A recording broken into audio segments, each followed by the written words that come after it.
Nous bénissons le Seigneur pour ce privilège qu'il nous accorde encore ce soir d'être dans sa présence et de communier avec lui autour de sa parole. Alors, ce soir, nous allons nous entretenir sur un thème intitulé « Les étapes de la croissance du chrétien ». Les étapes de la croissance du chrétien ou alors les étapes du développement du chrétien. Il est clair que si quelqu'un n'évolue pas, il est sur place. Et s'il est sur place, on lui donnera un nom, on va l'appeler, ce dernier, qu'il est un nain. Donc, la vie chrétienne est faite de croissance, d'étapes d'évolution. De même que la vie physique est faite de croissance, d'étapes et d'évolution. Donc, vous naissiez naturellement, vous grandissez progressivement, l'enfant va apprendre à s'asseoir, à ramper, à faire les quatre pattes, à se tenir, à marcher et à courir. Donc, la vie chrétienne aussi est faite de la sorte. C'est les étapes dont la vie chrétienne est faite. Donc, pour cela, nous allons lire dans Jean chapitre 1, verset 46. Jean chapitre 1, verset 46. Nous allons voir progressivement la pensée du Saint-Esprit. Et Jean 1, 46 nous dit, Nathanaël lui dit, peut-il venir de Nazareth quelque chose de bon? Philippe lui répondit, viens et vois. Donc, voilà notre texte de base ce matin. Alors, entre Nathanaël et Philippe, il y a eu une conversation. Donc, cette conversation nous laisse voir qu'il y a eu des rumeurs qui couraient que rien de bon ne peut venir de Nazareth. Rien de bon ne peut venir de Nazareth. Nazareth était tellement un village éloigné, rejeté, pauvre, que les rumeurs couraient partout, qu'à Nazareth, rien de bon ne pouvait venir. Mais Dieu, dans sa souveraineté, c'est là où on dit, quand on dit que rien de bon ne peut venir, c'est là où Dieu part se glorifier. C'est de là que le Messie va venir.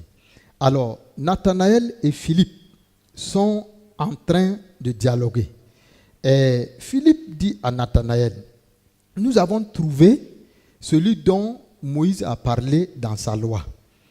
Vous voyez, il dit, nous avons trouvé celui dont Moïse a parlé dans sa loi. Il parlait de qui? Du Messie, de Jésus-Christ, l'homme de Nazareth.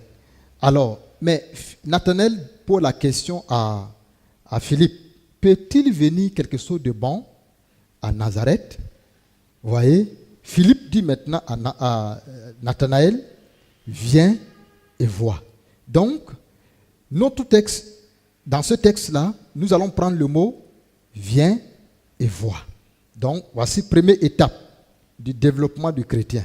La plupart d'entre nous, nous sommes venus dans la foi parce que nous voulons voir. Pas que nous voulons rencontrer le Messie.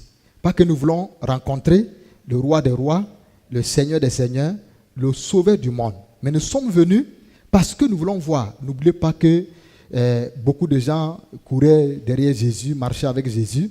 Certains étaient là pour les miracles. Certains étaient là parce qu'ils multipliaient les pains, la nourriture.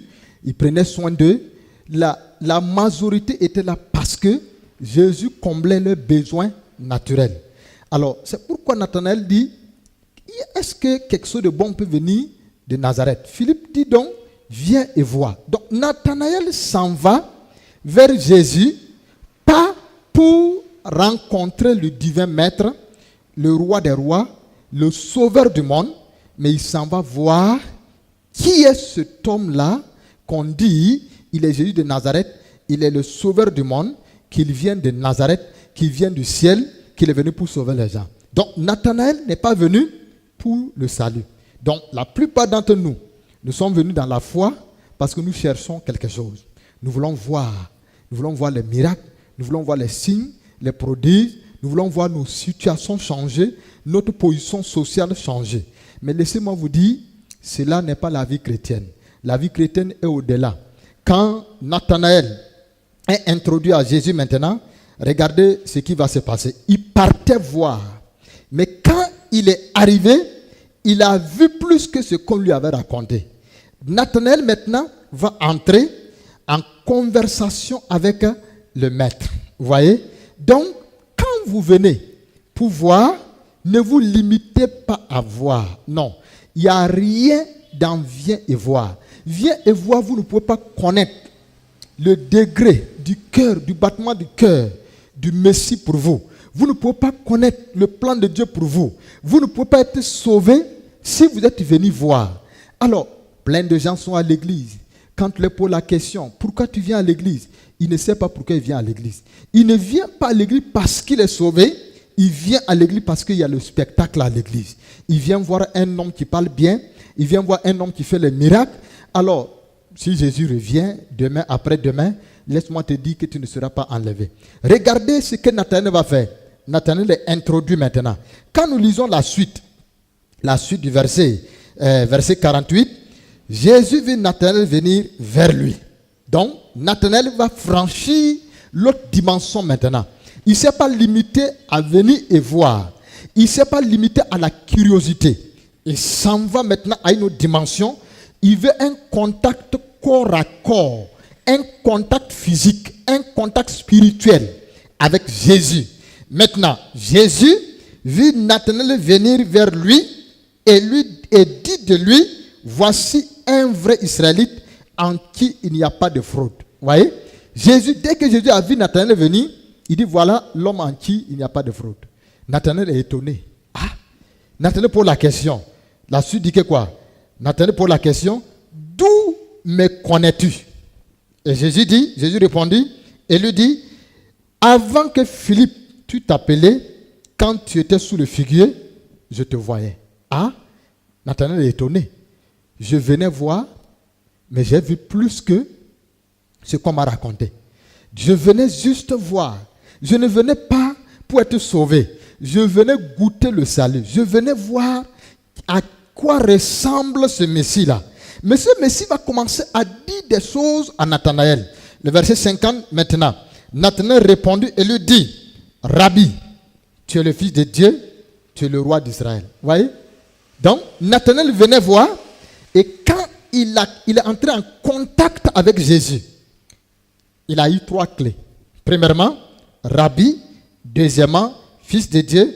Troisièmement, roi d'Israël. Vous voyez? Donc, pose-toi la question ce soir. Pourquoi tu fais quoi à l'église? Quel est l'objet de ta présence à l'église? Pourquoi tu vas à l'église? Tu vas à l'église pour être sauvé, pour la connaissance vraie de Dieu, pour la connaissance de Dieu, où tu vas à l'église pour les miracles. Nathanaël voulait voir les miracles, mais il est allé au-delà des miracles et il a vu quoi? Il a vu maintenant, il a eu la révélation, il a dit tu es Rabbi, ça veut dire maître, tu es le maître de ma vie. Et quand il continue, tu es le Fils de Dieu. Vous voyez, il va entrer en profondeur. Tu es le Fils de Dieu. Et il va aller en avant. Il dit, tu es le roi d'Israël. Voilà les étapes de la croissance du chrétien. Alors, depuis que tu es né de nouveau, quand tu fais l'évaluation de ta vie chrétienne, es-tu à quel niveau? Est-ce que tu évolues? Est-ce que tu es sur place? Mais laisse-moi te dire ce soir, il faut que tu fasses comme Nathanaël. Va au-delà de ce qu'on t'a raconté. Va au-delà de ce qu'on t'a prêché. Cherche une intimité avec le Messie. Le Messie est disponible. Il est là. Pourtant, il était le roi d'Israël. Il est le roi d'Israël. Il est le Messie. Il est le Fils de Dieu. Mais Nathanaël n'avait pas cette connaissance tant qu'il ne partait pas en profondeur dans l'intimité du Seigneur Jésus. La vie chrétienne, une croissance réelle, ne peut être développée en toi et moi. Alors, si nous ne cherchons pas une intimité réelle, une intimité profonde avec lui, nous devrons aller à la dimension de ce qu'on nous a dit, de venir voir seulement, mais nous devons aller à la dimension de l'intimité avec lui. Et là, nous allons comprendre, nous allons avoir la révélation qu'en réalité, il n'est pas celui dont Moïse a raconté dans sa loi. Non, il est plus que Moïse a raconté dans sa loi. Il est le rabbi, il est le maître, il est le Fils de Dieu, il est le roi d'Israël. Alors voilà, c'est ainsi que Nathanaël alors découvre l'autre dimension de Jésus et Nathanaël va aller à une autre dimension. la suite nous dit que quoi? Quand Nathanaël est allé à une autre dimension, la Bible nous dit qu'un autre jour, le lendemain, quand nous lisons la suite du verset, la Bible nous dit que le lendemain, Jésus voulait aller de l'autre côté en Galilée. Il a vu qui? Philippe. Quand il a vu Philippe, il a dit, Philippe, suis-moi. Vous voyez, première étape, nous venons pour voir. Deuxième étape, nous avons la connaissance de qui il est réellement. Troisième étape, nous découvrons qui il est. Et maintenant, il peut nous dire, viens et suis-moi. Donc, Jésus nous appelle à le suivre. Tu n'es pas venu dans la vie chrétienne pour te balader. Tu es venu suivre le Seigneur Jésus.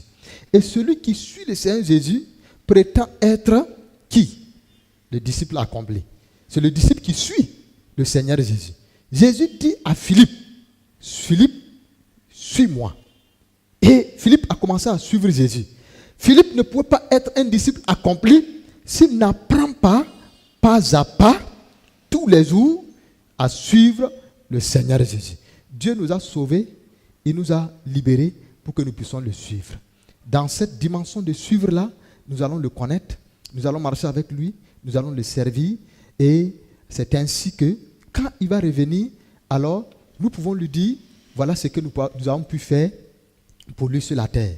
Suivre Jésus demande à payer le prix. Tu ne peux pas suivre Jésus, tu ne payes pas le prix. Il faut parfois te séparer. Par exemple, Pierre s'est séparé de sa barque. Matthieu s'est séparé de sa position, de son rang social. Jacques s'est séparé de son escroquerie. Vous voyez, cette femme, la prostituée, la samaritaine, s'est séparée de ses nombreux hommes. Vous voyez, donc vous ne pouvez pas suivre Jésus si vous ne vous séparez pas. Donc Philippe doit se séparer maintenant et il doit suivre le Seigneur Jésus. Donc première étape, viens et vois. Quand tu viens pour voir, il faut aller en profondeur. Tu as une révélation de sa personne. Et quand tu as la révélation de sa personne, tu le découvres qu'il est le maître, il est le fils de Dieu et il est le roi d'Israël. Maintenant, il peut te dire maintenant, suis-moi. Donc, voici la vie chrétienne. Si tu prends ces éléments-là, alors ta croissance sera certaine. Et ne viens pas dans la vie chrétienne pour te balader. Viens pour suivre Jésus, pour le connaître, pour marcher avec lui. Que la grâce du Seigneur soit sur vous, que la bonne main de Dieu soit sur vous. Et vous qui êtes tâtonnants dans la vie chrétienne, qu'à partir d'aujourd'hui, que la lumière de Dieu, que la révélation de Christ, que la connaissance vraie de Christ, de sa personne, soit votre partage. Au nom de Jésus-Christ. Amen.